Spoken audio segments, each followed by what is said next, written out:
परत एकही जन आक्रोश मोर्चा, हिंदू जन आक्रोश मोर्चा घेण्याची वेळ येणार नाही.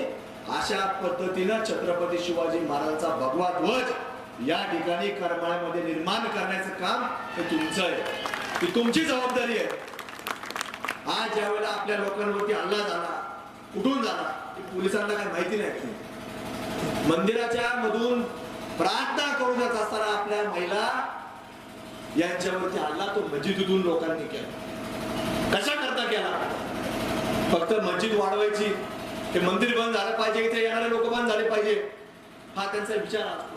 ते पहिल्या दिवशी ट्रायल घेत असतात आणि जर याच्यावर कुणी काय प्रतिक्रिया दिली नाही तर हळूहळू तो प्रयत्न ते पुढे घेऊन जात असतात.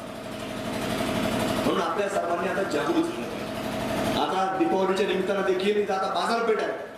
मी तुम्हाला सर्वांना विनंती करल, जो जो दीपावलीच्या निमित्तानं काही खरेदी करल, एक लक्षात घ्या, ती खरेदी करत असताना आपला पैसा, आपली खरेदी आणि आपल्यातला जो नफा भेटल तो फक्त आणि फक्त हिंदू माणसालाच झाला पाहिजे.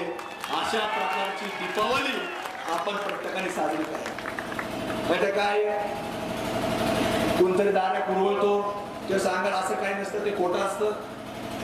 पण आपल्याच खरेदीतनं आपल्याच माणसाची दीपावली चांगली साजरी झाली पाहिजे याची विचार आपण प्रत्येकाने समाजामध्ये करणं गरजेचं आहे.